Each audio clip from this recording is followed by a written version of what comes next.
is an insulin resistant factor there. And I think in those scenarios, it's much more of a potential problem where you've got a sustained elevated level for prolonged periods of time. Yeah. But I think when you're in the 2IU sort of range, I mean, I've known people that have run 2IU either daily or every other day or those sort of combinations for years. What's up, guys? Welcome back to the podcast with Dave Crosland. I'm Scott McNally, and if you're tuning into us for the first time, Dave is an educator for PEDs and steroids to the police and the military in the UK. Plus, he's the owner of Eval Blood Analysis. You can get your lab work done by Dave in the UK. You're also an expert witness. I want to let everybody know this stuff every time now, in case they're just tuning in for the first time and they're like, who are these people that are talking about gear? All of our programming is... All of our programming is brought to you by TrueNutrition.com. Use our code THINK for additional savings. We are brought to you by STROM Sports Nutrition, for those of you in the UK. Lots of great health and performance stacks over there. And we're brought to you by SupplementSource.ca for our Canadians.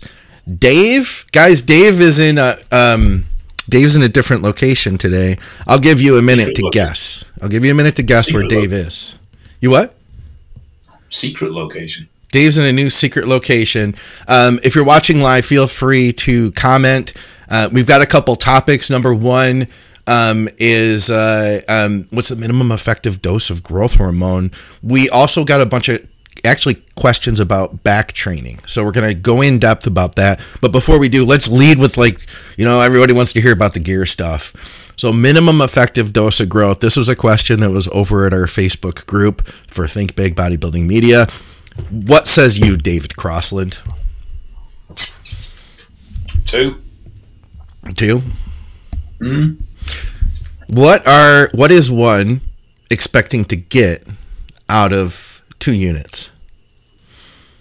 So this is the big debate, isn't it? GH, muscular growth, GH, well-being, GH, fat loss. I personally think that as 2IU is going to result. In fact, I've even seen people get something out of 1, but 2IU is going to result in improved sleep, slightly improved recovery, and a mild composition change if everything else is on point. It's not going to work against shit diet and stuff like that, but if you are pretty much on point and consistent with everything, you will see a composition change with as low as 2IU. You're not going to see dramatic. You'll get a little bit of better fullness, but you're going to be pretty much fuller. Like basically, you want a good day for fullness rather than an exaggerated fullness. You shouldn't see any real water retention. Sleep should be slightly improved. There should be a slightly better recovery, and it's just a general sort of in a better place. Yeah. I think if you go higher, then you're going to start potentially. And the thing is, with females, even too, can start to develop things like carpal tunnel and joint pains and stuff. So with females, I would be definitely pushing even lower and down as low as 1. If you're looking at something in the way of rehab, injury recovery, then I'd probably go 2 and 2, so 2 a.m., 2 p.m. I wouldn't really cap out much above 4, 5 as a single dose PM. I know there's some people that feel that higher doses are going to result in some muscular growth, and that's something Broderick believes in as well, that if you combine a higher growth of GH with high volume style training, it's a very volumizing training, high rep count, high set count, that you will see some muscular growth. I've not seen anything to convince me of that. I've done very high doses. I didn't feel I got anything particularly out of them, but I'm open to someone proving me wrong. The problem is you don't see growth as a standalone. It's always used with anabolic, so you can never decide what's down to what. Yeah. Yeah, that's kind of one of the things I was going to try to get at too is, you may have somebody tuning in who says, hey, would this be a good option for a first cycle to use, this 2 units of growth? That's what I can financially afford right now. Would this make sense? My answer to that personally would be your cost of benefit. You're not gonna, like you said, Dave, it's more of an icing on the cake thing. The effects you get are going to be super subtle. I would say it is kind of like, as far as things to add, supplements to bring into your plan, I would have it way down the list. You know what I mean? I mean, my personal experience with GH is the sweet spot I found was 6 IU every other day, but it was generic. It wasn't pharma. Yeah. And I found that was a very sweet spot that showed some good composition changes. But the main thing I got off it was a sense of well-being. Was a much better sense of just wellness, better sleep, improved sex drive, and just a general, I feel good. I feel healthy, I feel good. Yeah. Wasn't running big cycles. Cycles were 1.2, 1.5 gram max. Was sitting around 280 pounds. So I wasn't a small guy. And that was very much a very sweet spot for me at that time. But I think I would have got equal out of 3 or 4 every day as doing the higher dose every other day. And like I say, it wasn't generic, so you can factor in that it probably wasn't as effectively dosed as pharma would be. Yeah.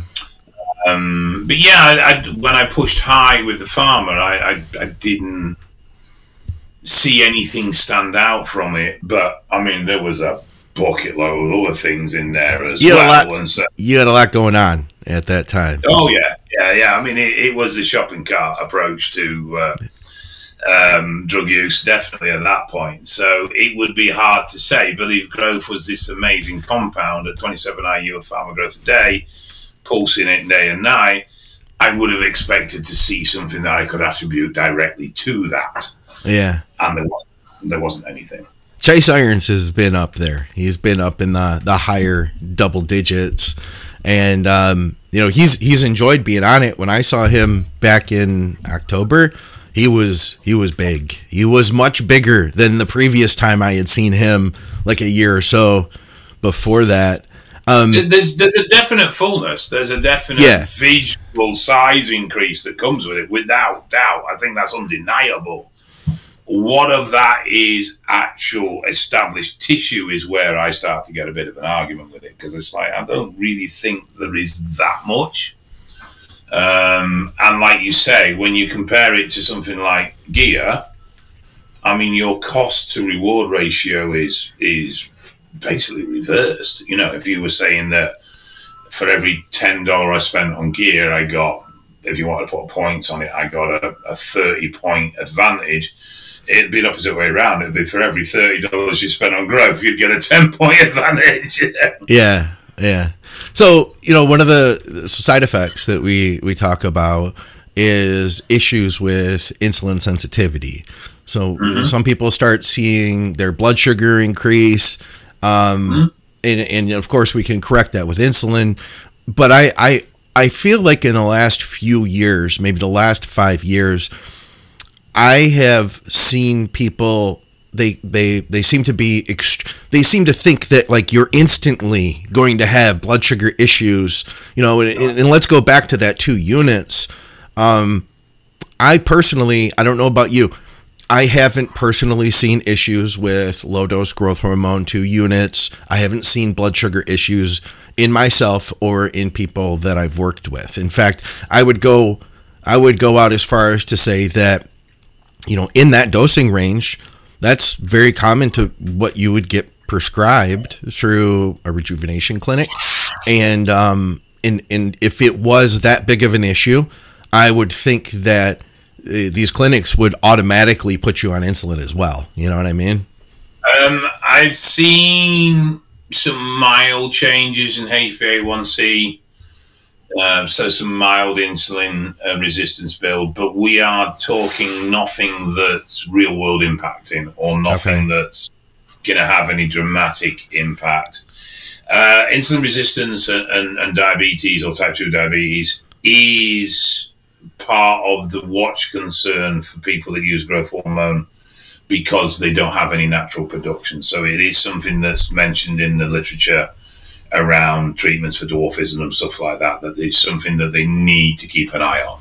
Yeah. So, and it's something that's been highlighted with the new super long-acting growth hormone stuff that's coming out. Is an insulin resistant factor there. And I think in those scenarios, it's much more of a potential problem where you've got a sustained elevated level for prolonged periods of time. Yeah. But I think when you're in the 2IU sort of range, I mean, I've known people that have run 2IU either daily or every other day or those sort of combinations for years. You're a fan. You're a fan of that every other day, aren't you? Or an infrequent. And is it because of the blood sugar effects that you're less likely to have problems? It mitigates that a little bit better if you're into a long. If you're committing to GH for like 24 months, 36 months, or even longer, which the life extension people are really into long-term GH use, then I find that EOD protocol works so much better long-term. And it just allows for some natural bridging in between. What was popular for a while, and I don't see any reason for not to do it, was GH day 1, secretagogue J2, GH J3, secretagogue J4. Oh, you're saying like a secretagogue like GHRP6, CJC, that stuff? You would pulse, my pronunciation's shit. So you would pulse your natural in between the artificial. And that seems to have a very good effect as well. Okay, so I mean, the con of it is, let's say you've got you're doing a 20-week prep, and growth hormone is part of that protocol, and it's at 2 units. We'll say you have either enough to do 2 units every day or 4 units every other day. Okay, I guess the benefit is if each time you take it, that growth hormone is only in there for a period, what is it, 12 hours, something like that, the active life of the actual growth hormone itself. You're getting that additional fat loss benefit from it. So I know a lot of guys who may use it first thing in the morning and do their fasted cardio, get on with their day, and they just kind of start their day off that way. If you're using it every other day, you've cut that window in half. After 20 weeks, it's only really been 8 weeks that you had, the growth in there, right? Yeah, no, I mean, I'm looking at every other day as a long-term sustained protocol rather than, if you're using GH for a cut, I would definitely be looking at ED. Okay. But if I was putting it in as a background support long-term, then I would look at every other day. Okay, and the thing being too, like, that's not going to have any negative effect on your IGF levels, right? So we have kind of a couple things going on here. We have the direct effect of the growth itself, and then from there, the cascade of hormones that ends up, creating IGF. Your IGF is higher, and that supposedly would be where any type of like growth, additional growth you get from GH would happen, right? Yeah, my argument is that when you medically look at IGF-1 supplementation, so you look at Increlex and the use of Increlex, the dosing and the duration of dosing and the frequency of dosing is so high that I just do not feel that can be replicated with GH use. I mean, Increlex is ridiculous dosing. It goes up to 1.2 milligram per kilo twice a day. Okay. Which is huge in comparison to what you'd create as a cascade from GH. So I just don't see the carry-off there. I mean, I've seen lots of people in the past talk about running Increlex and, oh yeah, I just run 50 micrograms a day or whatever. And it's like, apart from potentially a little bit of fullness, you're not going to trigger any actual real world growth from that dosing. You know, it has to be so high, and it's painful to run. The side effects create a lot of joint pain and a lot of muscular pain when you're running it at the doses required to stimulate direct muscular growth from IGF-1. So I've, in my opinion, and there are plenty out there that disagree with me, but in my opinion, the direct muscular benefits from GH are overplayed, but very useful fat loss tool, very useful well-being tool. If you've got the budget long-term, couple of RU, ED or every other day will improve the quality of your well-being without doubt. Yeah. Okay. One last question on this topic and we'll move on, because like I said, we had some training stuff too and some other listener questions. And hey, if you guys want to take part in the next show, then definitely comment below. We got some stuff off Rumble. I've got some stuff off Patreon. Thank you guys, everybody from Patreon, for supporting our programming. But the last question I had is, so where are we going to be if 2 units is going to be kind of like a pseudo replacement dose? It's going to be like kind of like high end, quote unquote optimizing, you know, put my hand up in air quotes there. We're optimizing at that level probably. What age group is going to benefit from that? Like, you know, because if you're say 23, you know, are you still going to get you're still going to get a great benefit from taking a low dose like that? Or is it going to be more suited for like a guy that's in his 40s like us, you know, or myself? Well, definitely you're going to see more benefit from an older age, because obviously you'll have much lower natural levels of GH production. One of the things with taking GH is you create the timing of when you want it in your system, which is not naturally going to be in line with what would happen naturally. True. So, you know, you can put it where you want it, when you want it. I would say 2 is probably going to push most people above what they're naturally producing. I think 1 for a male would be probably natural. I think as soon as you go into 2, you're going to be a little bit above and beyond what would be, not hugely. For argument's sake, let's look at testosterone as an example to try and make a comparison here. Let's, you know, upper end of test in NMOL, and I'm going to speak in English, so you Yanks can just toss off, I don't care. 29 NMOL to upper range. It would be the equivalent of running test at, say, 35. Okay. So you're not hugely elevated, but you're topping it. At 2, that would be where I would be within how it would reflect the natural ranges. All right. Well, listen, I think we covered enough of that. We had a topic here, and this is from Patreon, from Kyle, and he says, "I'd love to hear about how Dave structured his back training. What types of movements would he use in a session, and why?" And he also added too, Dave always has good nuggets on training when training comes up. Does he have any favorite bits of advice for back? I would say back is probably one of the hardest body parts to train. There's old sayings like you always know someone who trains hard because they have big legs and big back, because they are the most demanding muscle groups.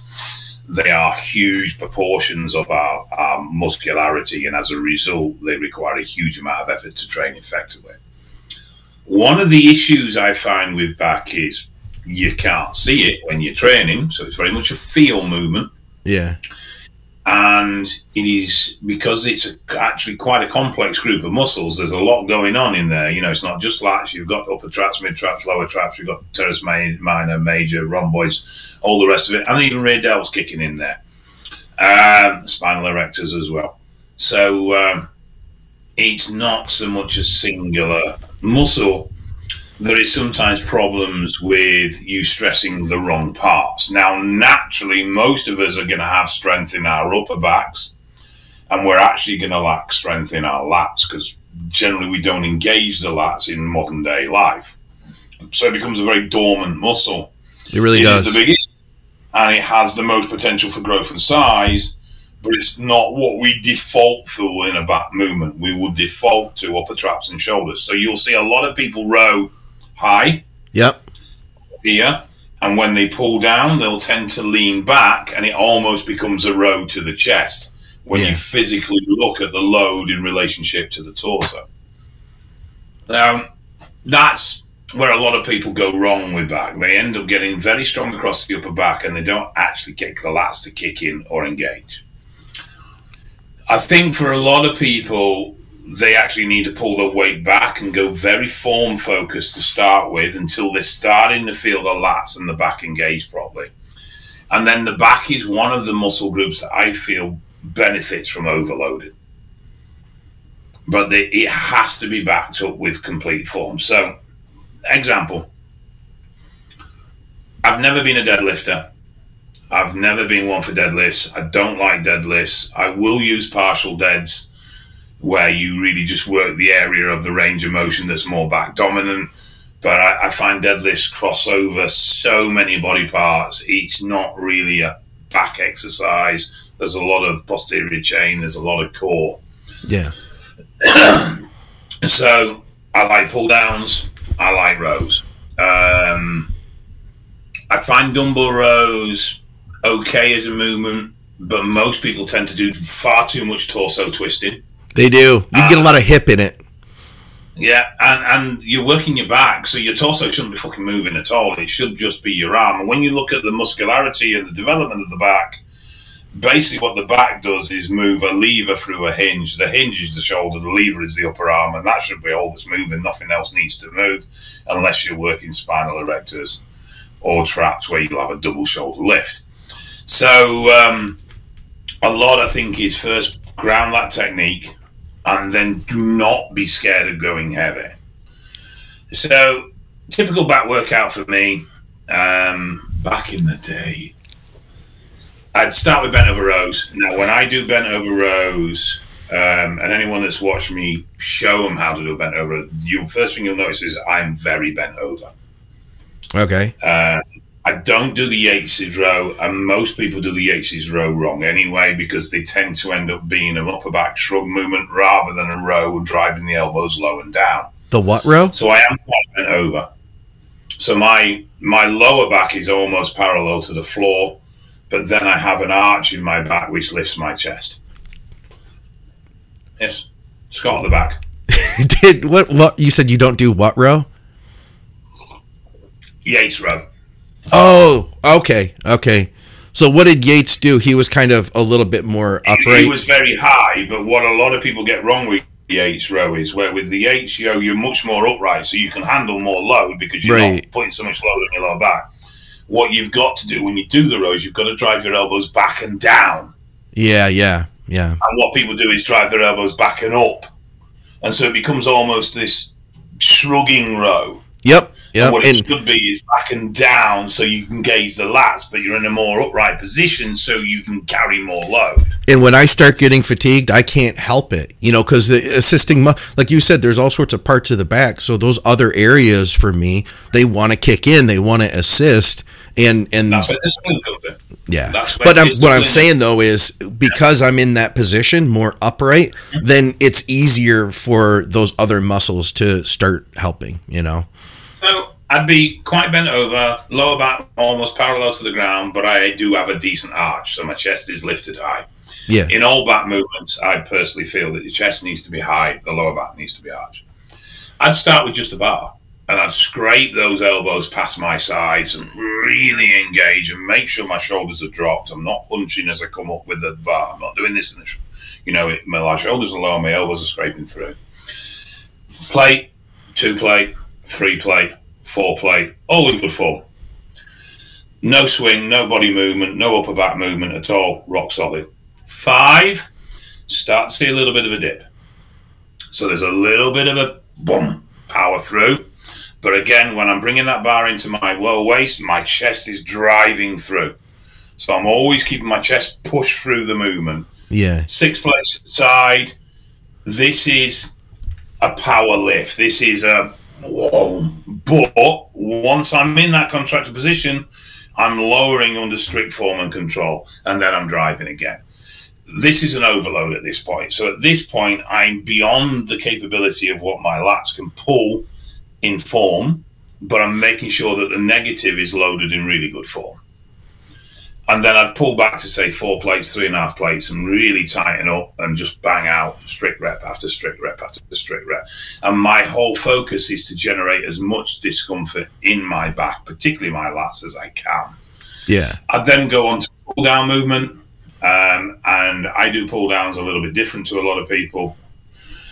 I make sure that my elbow stays underneath my hand throughout the whole movement. Now, what most people do, if I move to the side and get in the mirror, is as they pull down, and then the elbow kicks back. Yes, yeah. I have never heard it mentioned that way before, that your elbow stays under your hand. I do the same thing. I explain it differently, but that's a really good way of putting it.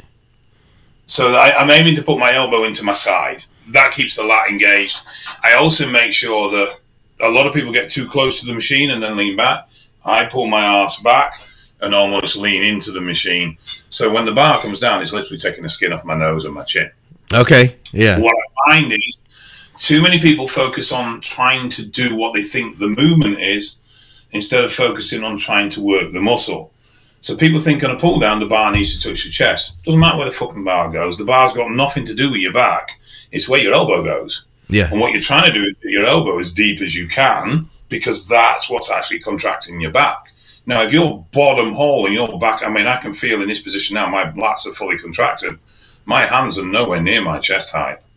Huh. You know, I've got another 3-4 inch to go before that bar hits my chest, and I just physically can't do that and keep that contraction on my lat because my lat doesn't go any further down. So that would be the pull downs. Again, I would get to the point where they would be heavy. So in my case, it would be 500 pounds. Where do you find a 500-pound pull down, Dave? It's a 300-pound stack with loads of 20s put on it. Oh God, I feel sorry for whatever gyms you trained at then. So in fact, I think it was more than 300 pounds. What I used to have to do, I would strap up, and then I'd have to get 2 people, one on each end of the bar, to pull it down so I could get under the pads, because otherwise I just couldn't go under the pads. Don't get me wrong, that's on my super heavy workout, but that's where I'd get up to. Otherwise, it'd be around the 400 mark, maybe 420. And then I'd finish with a low row. And with the low row, I'd make sure, again, I keep my chest up. So as I move forward, I'm actually lifting my chest as high as I can. That will really stretch the lat. And then as I pull back, I don't let my back go past 90 degrees. So as I come back up from that stretch, I go to 90 degrees from my back. And what I usually do is get someone to stand behind me with their shin against my back. So I've got my limit point, and then I've just got to pull in. And as I pull in, I lift the chest and push it through. So I didn't hear you mention really any of the key. Oh, go ahead. That's for me. The keys to back training are, in a row movement, the elbows must be tight into the side. Yeah. And in every movement, the chest must remain lifted, and particularly at the bottom of the movement. So as you're hitting the weights with a bar, or as you're pulling the lat pull down bar down, you don't allow your chest to drop. You actually raise up to meet it. Yeah, you said so it sounds like you're not relying on a lot of machines for your back training. There's a lot of free weights. What is your mindset behind that? Because I'm with you. If you want to grow the most amount of muscle you can, I think that mastering machines is beneficial. Or excuse me, mastering free weights is beneficial. I have nothing against machines. The problem I find with a lot of machines is you're trying to get something that has a hinge and a lever point suit a wide range of different size bodies. Okay. And it's very rarely optimal. Some machines you'll fit in sweet as a nut and you'll really feel them. And if you want to make hay with them, crack on. But a barbell allows me to put the bar in the optimum position for my lever length and my body length. I don't always have that with a machine. So sometimes there's a compromise. And I know when I've used chest machines, I'm not even holding the handles, I'm holding the frame, because that's the push point that's best for my levers. Yeah. So And that's it. It's not. Machines are great, particularly if you're feeling tired or you're a bit fucked off, or you just haven't quite got the energy to be doing bent over rows. Bent over rows are demanding. I mean, it's like doing a set of squats, doing bent over rows. So I do use machines. The other thing I found with machines is the plate loaders limit the weight, because quite often I'd be stacked on the plate loaders and still not have enough. Okay. So I tend to go free weight because it allowed me to move. Well, it was a more difficult movement, which limited the weight I could move. Yeah. Machines allowed me to move more weight, which became counterproductive in a lot of cases. I'll throw in, though, I do think there is benefit to mastering free weights. Mindset that I've been taught is that when you're using a free weight, you not only have to, in this case, pull, but you're also having to stabilize the movement too. You have to stabilize the weight. It's going to take a lot more effort to get that figured out, you know, and to be able to control the movement. I'll tell you what, though, I had a lot of issues with the barbell row, my limiting factor being my lower back. And for me, a lot of bent over movements had been difficult. I found the dumbbell row to work really good for me. Limiting factor with dumbbell row is going to be how strong you get. You know, I mean, it gets harder and harder to find heavy enough dumbbells. Now, I've had 150-pound dumbbells here at my home gym, and I was able to work up to that. So I could only imagine for a guy that had gotten even bigger than me and stronger than me.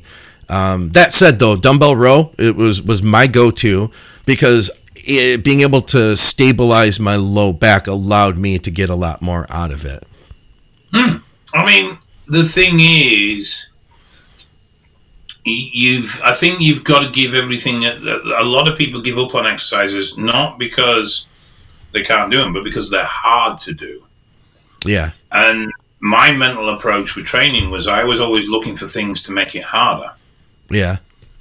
I was never looking for ways to make it easier. That's not to say there isn't a time when I've done the ego workout just because I could. Yeah. You know, and I've been in gyms when I've been on holiday and stuff and deliberately gone to a machine because I know I'm going to stack the thing beyond belief. Yeah.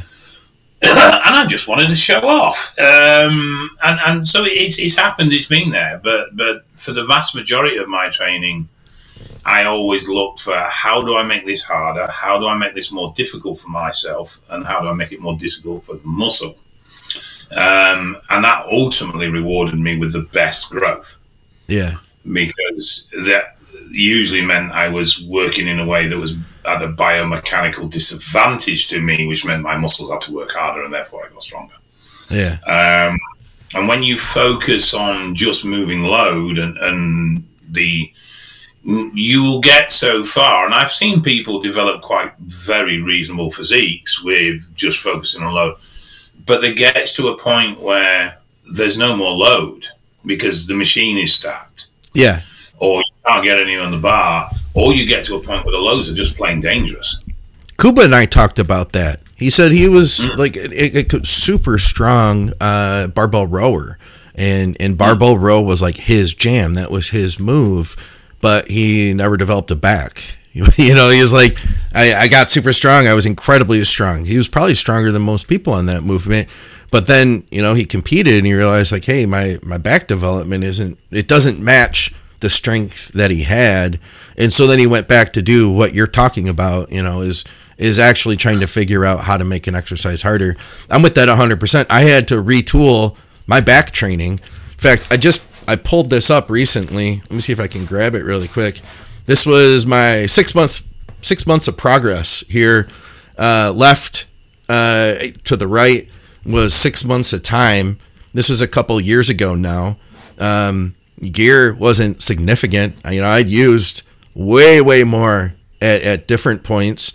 Nothing was really serious about diet at the time. I made sure I got enough protein in. I got a carb with every meal, but I wasn't like forcing food.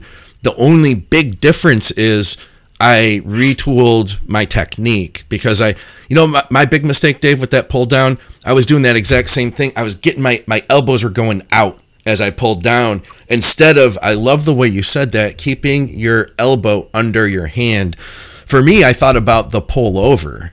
I thought about the way a pullover moves. And if I'm doing a dumbbell pullover, my hands overhead, the elbows are tracking in front of me.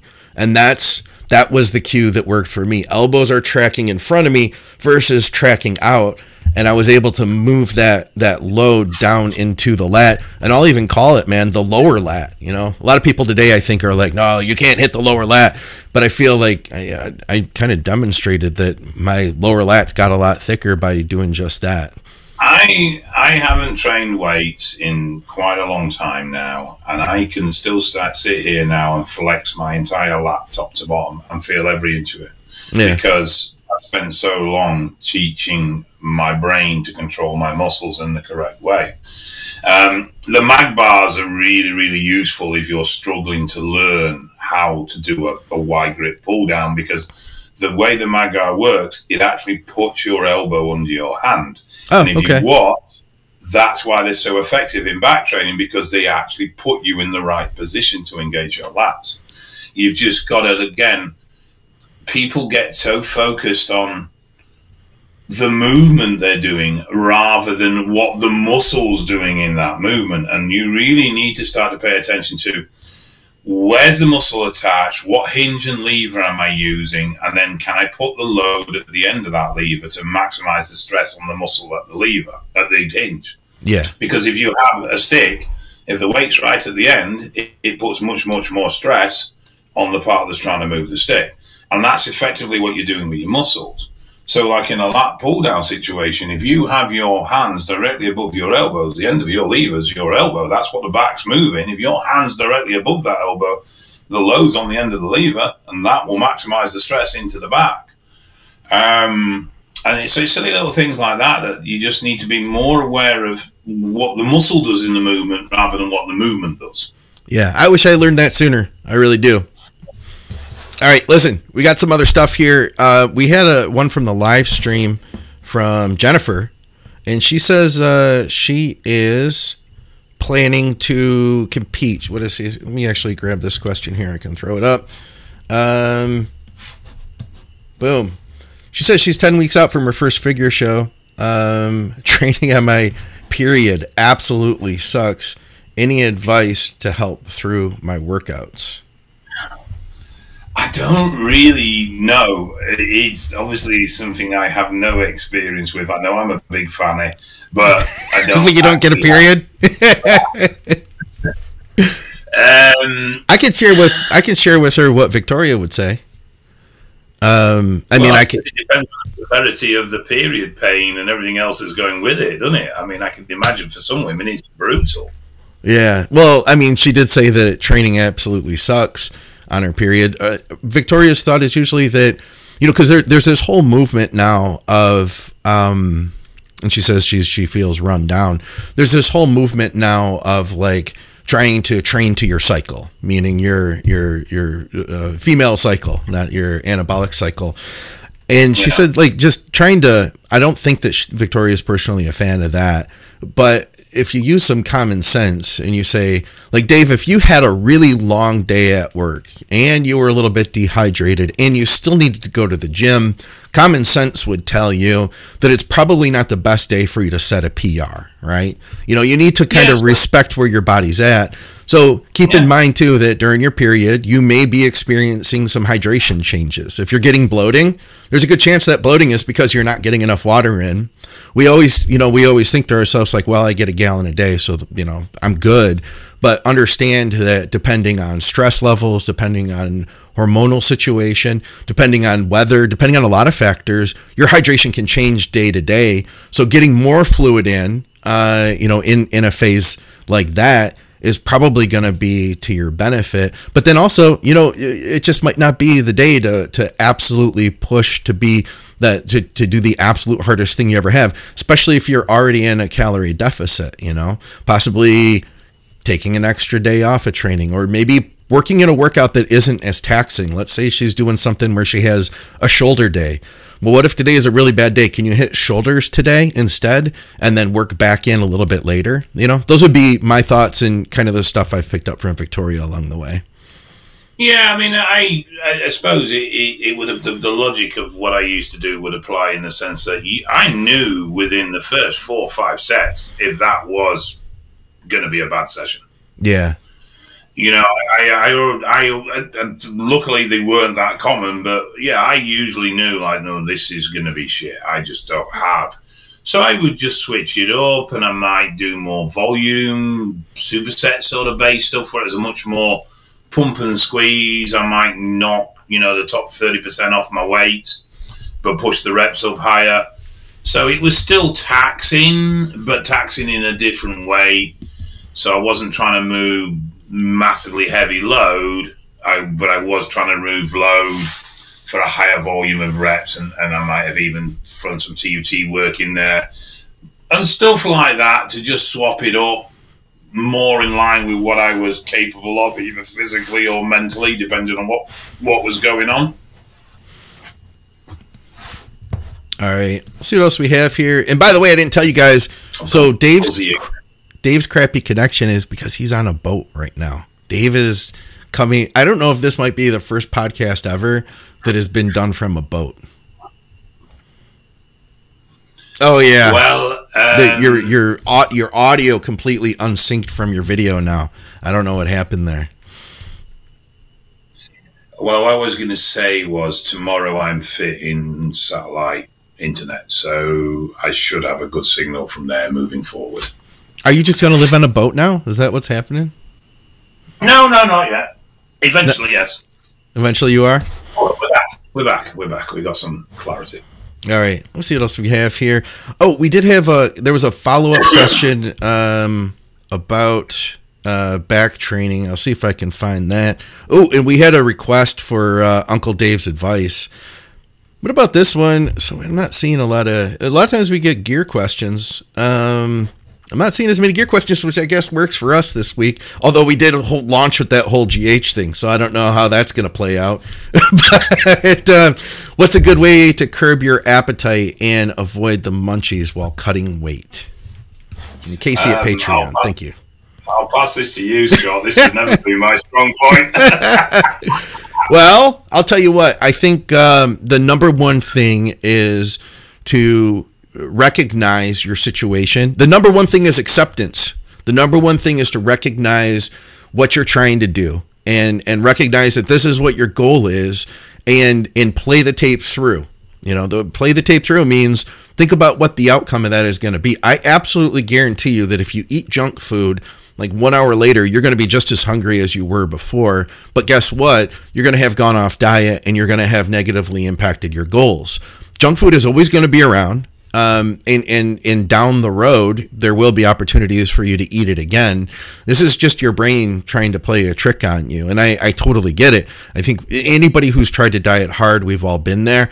Things that you can do to work around it. I say all that first because trying to like eat something to fill that void, because it is a void. We are literally creating a void when we go on a diet. You know, in our stomachs, there is a physical void there. And then it's kind of an emotional void too, because we have a lot of emotional ties to food. If you try to fill that void, there will be no filling it. And it can become a really negative thing where now you're eating like a jar of fat-free peanut butter every day and all these other sugar-free sweets and stuff. So my thought would be this. First, find that acceptance. And then second, you know, what are the low calorie things that you have available? Something like more green veggies in your meals. It's going to help to keep your stomach fuller. A trick that I liked to use, and it was green tea. I would use a cup of hot green tea mid-afternoon. It was something that, you know, obviously it's not going to be super filling to drink green tea, but it does have flavor. It does give you a sense of satisfaction, and I would mix L-tyrosine with it as well. L-tyrosine is really beneficial while we're dieting. It can support thyroid function. It increases alertness. A lot of people use it as a nootropic. Dave, is 20 chicken McNuggets the same as green tea? It's close. It's close, no, but okay. I'm actually close. Don't do me. But yeah, and I just looked at that as being like this ritual that I had. So I'd have the green tea, I'd take the L-tyrosine, I'd get that mental boost, and it would help me to stay on track better overall. I mean, if you really needed to, there's like sugar-free Jello is going to be, I believe, four carbs per cup. So, you know, that's not going to take you that far off. And if you limit it to 1 cup a day, that's not going to be a bad thing. Take a spoon and just take little tiny bites at a time, and it's going to be a lot more satisfying than if you just like power through and demolish the whole thing. That's sugar-free Jello, by the way, not sugar-free pudding. Those two things are very different in my book. So just a few thoughts there, but that's the advice I usually share with my clients. I found pickled vegetables. Vegetables? Pickled vegetables. Oh yeah. You could eat like that's a great one. I've used like a pickle. I've told people pickled onion, pickled gherkin, pickled cabbages and stuff like that. I find that quite useful. Yeah, I think that sodium helps to fill your stomach up too. You know, but watch out for like the bread and butter pickles, things that have added sugar, because that's going to be no bueno. All right. Oh, here's one for you, Dave. Back to the gear talk. He says, I recall Dave mentioning using Novadex while on Nandrolone. Can Dave please reiterate the details and reasoning behind that? How often do you take it? Dosing? And would it be on the same day as your shots or opposite days, etc.? Should Aromacin be incorporated as well? He's planning on 150 test every week. NPP and DECA ramping from 300 to 1,000 from the start to the end.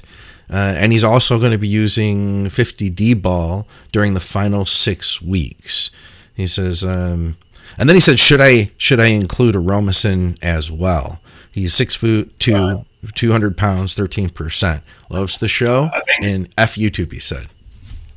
I think things have got maybe slightly screwed here. So I like to put Novadex in as a start of a cycle as a preventive measure, just to safeguard against gyno.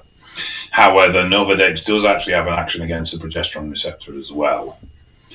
It's a little bit, it's not a primary, but it will actually work slightly as blocking the PR as well. But yeah, so I use Novadex as sort of a safeguard. At the end of the day, estrogen issues, water retention, things like that are easily fixed. But the development of physical tissue in the breast is not so easily fixed. So I just like to throw Nova in. 5 or 6 weeks into a cycle, I would test the estrogen. If someone's, I mean, that's a low test dosing, but obviously the DECA is going to go very high. So you're still going to get some estrogen there. So I suspect you are going to need some form of estrogen management at some point. Whether you need it from the get-go would very much depend on you as an individual and what your previous experiences are. But I would always throw Novadex in to start. Then at about week 5, I would test and see where estrogen is. And from there, I would formulate an estrogen management plan depending on what I'm doing with my dosing. And how I'm feeling, or how the individual's feeling when it comes these days, because obviously I'm not using myself anymore about TRT. So it would be right. We get to week 5. Where's your estrogen? How do you feel? And then I'd set some form of management moving forward from there. But at least I know we've got some protection against gyno to start with. Okay. That's my sort of thought process around Novadex, more than it has any particular benefit to being used with DECA or anything of that nature. Yeah. So, man, I'd be curious to hear how this guy does. I don't know personally, man. I haven't seen anybody I've ever worked with who has had a successful run with a high nandrolone cycle using no test. I've heard of people doing it. I haven't personally seen it. I've had success with sort of 300 and 900, so 300 tests, 900 DECA with clients, but I've never had anyone run that low, and not 150. Yeah. And there has also been people that obviously haven't coped with it and needed to change things for one reason or another. But yeah, I've had people tolerate it very well, but not everybody. Definitely, it's not something that everybody's going to cope with. It's not just the lower end of DHT against the DHN. It's also just the fact that DECA can really screw certain people's happiness. Yeah, yeah. I've seen that with a lot of people.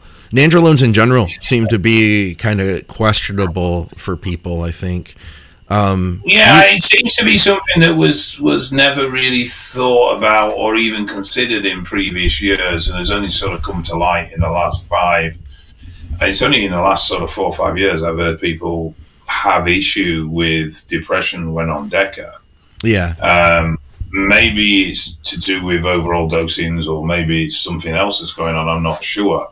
10, 15 years ago, people would run tests and DECA all day long. We'd never hear people having a complaint about it. But then also 15 years ago, people ran cycles and just got on with it. They didn't discuss how they felt, because it wasn't a dumb thing. You just did it and got on with it, you know. So yeah, maybe it's always been there. It's just been a lack of feedback that's not existed in the past. That's possible. We did hear people talk about some compounds like Trenbolone. You know, the Trenbolone's always kind of had that, you know, divorce in a bottle reputation. So there is that. Yeah, it does. I mean, you go back to when I was cutting my teeth, which, to be honest, I forget. That's 30 years ago now, not 50. You know, so you go back 30 years, and DECA was a staple, and nobody ever had any issues with it. But like I said, you know, that was an age where you didn't talk about your issues as well. So, you just buried them and lifted more weight. You just got on with it, you know what I mean? Shit happens, fucking deal with it. All right. Nobody cared anyway. Yeah.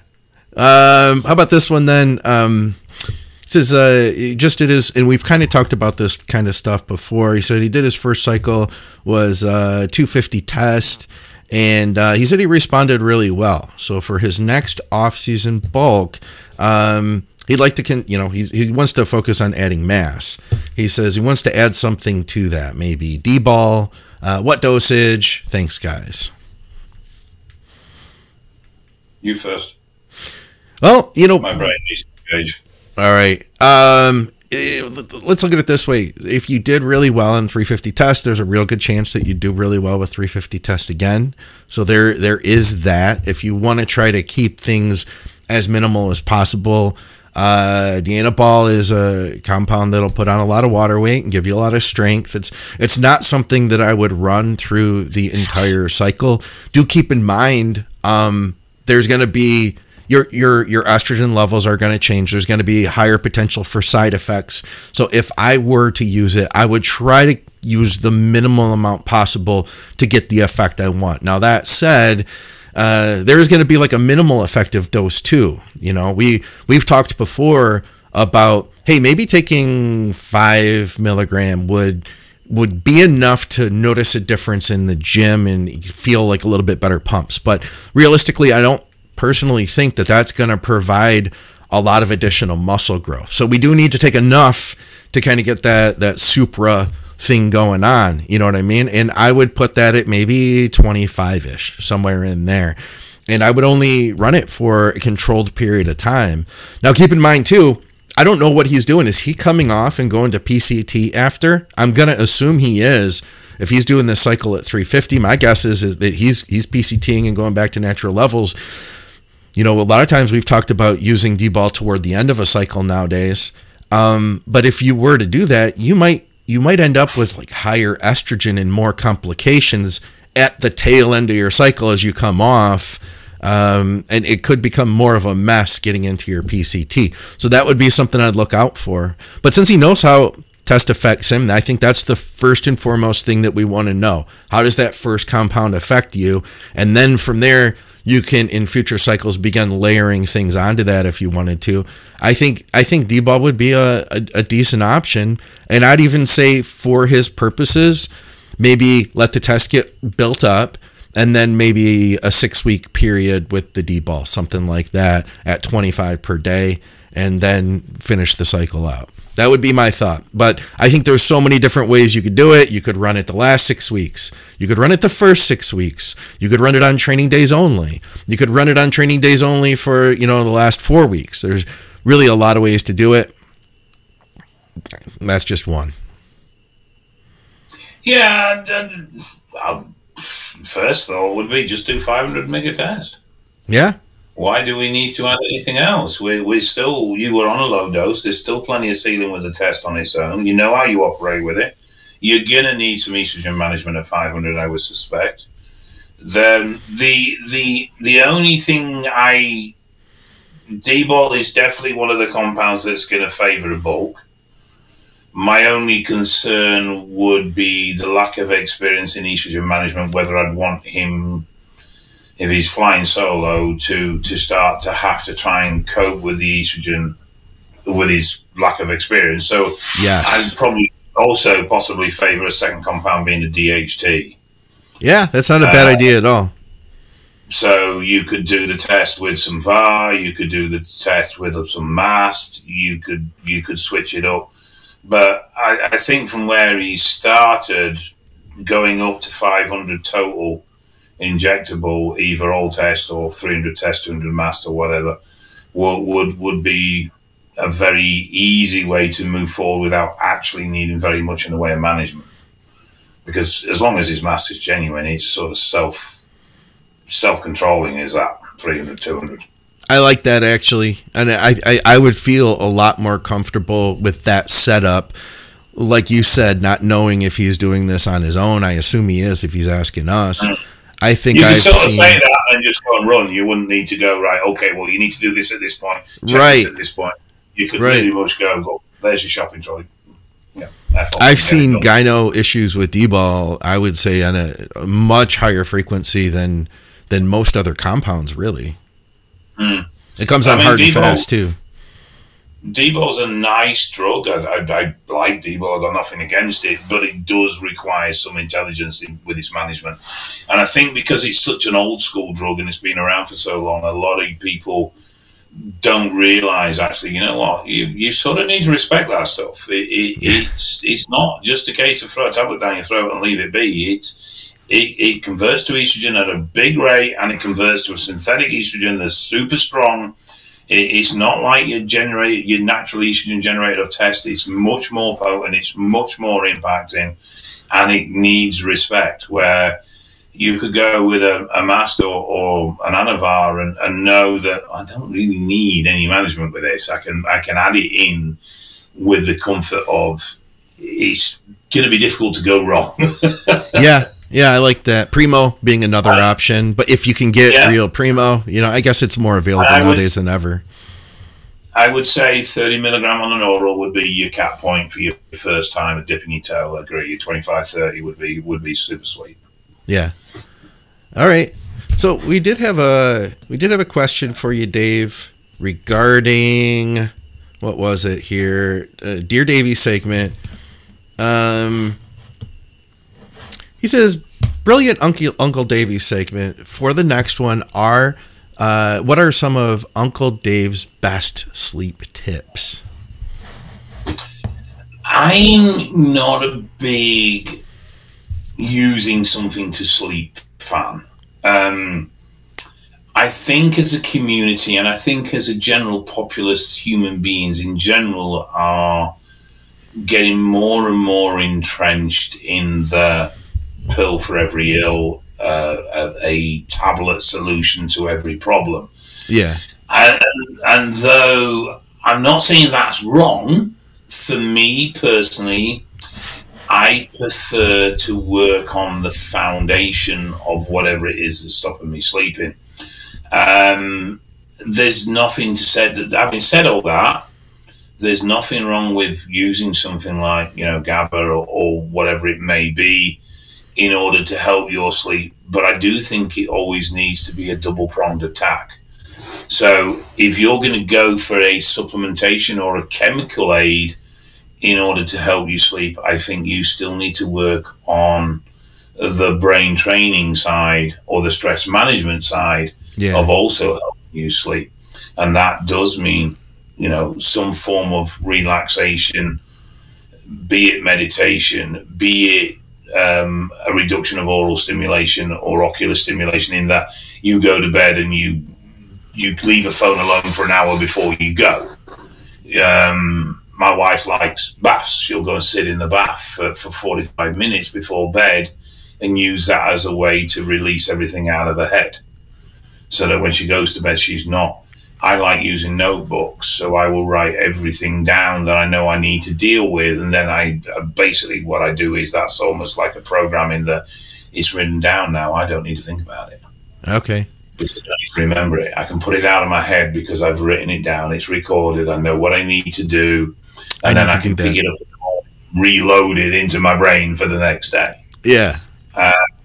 So there's lots of different ways of how you can calm your brain. Listening to music works for some people. Reading works for some people. But I do think bedtime routines are useful. And I think working on whatever the problem actually is. Now, obviously, some of us just aren't wired right anymore because of what life's done to us or what we've done to ourselves through various things, including chemicals. But where I can, I'll always work on the training my mental state, even if I do add in a little. I mean, I don't sleep the greatest probably 40% of the time. I've always got shitloads going on in my head, but I just stubbornly, point blank refuse to use anything to aid my sleep, because I know if I do, that's what I'll do. Yeah. Where I would rather work on, it's the same with work. When I'm tired and I'm struggling, I would rather work on strengthening my mental resolve to get that work done. And that can be various things, you know, visualizing the end goal, visualizing what the end dream is, visualizing just. But the other thing I find is I go back to what I've said a few times is just keep swimming. I just go back to just do the next step. Just do the next step. So like when I'm working late and it's 8, 9 o'clock at night, I've been on the computer since 5 o'clock in the morning. I've still got 15 reports to get out that day. I just focus, do the next one. Do the next. I don't look at what I've got in front of that, because that's disheartening. Yeah. And then I'll look from that one step and like, oh, I've only got 3 left to do now. Yeah. You know, and it's like, it's come from nowhere because I've just been focusing on the first step rather than the journey itself. I kind of do that too. Yeah, you can do that on that very low level of just a task you're dealing with, and you can do that on bigger projects that you're working towards. But yeah, I mean, you know, there's a Scott is probably actually better versed in the supplement side of. You've probably got more knowledge around what supplements will help with sleep. Where I tend to try and be analytical in my brain function and go, right, okay, so, you know, what are we worried about? Right, what can we do about this? I can do this, right, write that down, write that down, write that down, right, okay, can I do no, right, okay, let's focus on what we can do. And I think that's more what he was going to, was because he was asking Uncle Dave's advice, not like, hey, what can I take, you know? Yeah, so I would what I like to do is to try and focus on a positive action, even if it's a negative problem. So if I'm faced with something that's problematic, and particularly if it's out of my control, we never have one problem. We've always got multiple problems in life to deal with. So there's, like, we're having a VAT audit at the moment. It's completely nothing I can do with it. It's the accountant that needs to deal with it, so it's in the accountant's hands. Oh, what? It's obviously VAT, value-added tax. Taxman, basically. Is doing I gotcha. All right, so it's one of those things, but you can't help but be concerned about it. It's just natural you worry about it. It's like when the police follow you. You've done nothing wrong, but you still start worrying that they're behind you. You know, yeah. So, but I've got multiple other things going on. So, like, instead of thinking about that, I've been putting some work into a pharmacy project. So it's like, I'll be like, right, okay, so I will start visualizing what I'm going to do with that project, which is positive. So that's a positive thing. I'm being proactive. I'm looking at something that's positive. I'm looking at something that's moving forward, rather than focusing on something I have no control over. Yeah. And generally, when we don't have control over things, we create negative scenarios attached to it because we don't understand them. We can't control them. So I'll just focus on something that is positive that I know I can actively work towards. It's good advice. I go to sleep with positive reaffirmations going on in my head about what I'm going to do being productive, rather than negative thoughts about something I can't control. Well, you gave us 2 bits of advice, and I'm taking them personally. That well, you gave us more than that, but the 2 I'm taking to heart is going to be to write stuff down, because I need to get better at doing that. Victoria and I actually just talked about that, and remembering the things that are in my control versus the things that aren't in my control. Because a lot of people who follow the channel know there's been a lot going on in my life lately, between losing the dog and the channel and a good friend, and it's been a really tough time, Dave. And it's remembering things like that I think are going to be grounding. I'm on the upswing now, you know what I mean? And it's just a matter of putting all my pieces together. I agree with you wholeheartedly, though. Like the supplement stuff, there are a lot of supplements that are helpful, and I think the best thing I can always say is we did a podcast. I did one with Dr. Dean St. Mart called Hacking Sleep. So if you look up Hacking Sleep with Dr. Dean St. Mart, that's a good one. And he explains why we experience things like insomnia, and he explains like what the chemical cascades are in our brains and some supplements that you can use to counteract that, like B5P, you know, simple, healthy, over-the-counter supplements, not things that are going to Band-Aid it, you know, like phenibut. Yeah, I mean, you know, B5P is going to increase dopamine. You feel good, your reward chemical. I mean, I think a lot of us can get to a point where we feel no reward in the positive things we do. And we need to sometimes just step back and go, you know, actually, that's a good thing I've done there. I actually do deserve a pat on the back. Well done me. I did that. I did that myself. That's good. And we socially, we're sort of taught that's arrogance. That's, you're not allowed to self-congratulate. You are.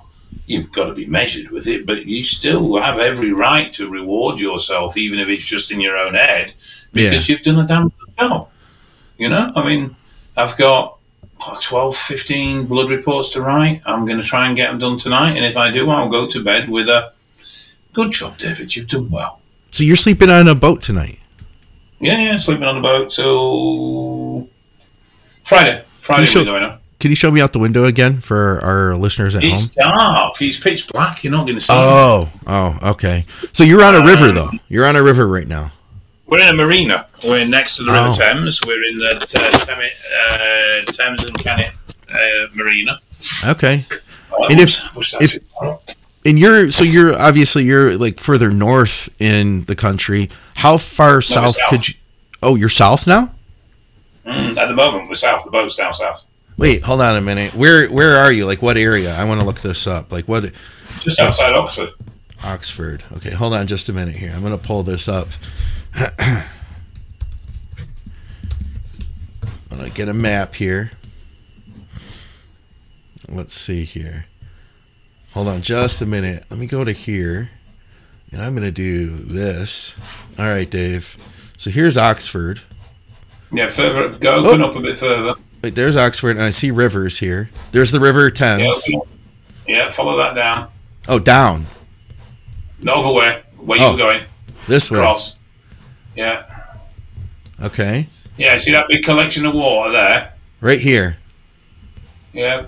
You're in that. I think so. Not sure. So this connects to a little river that connects. No, we're not in that. I apologise. Oh, okay. Go back out again.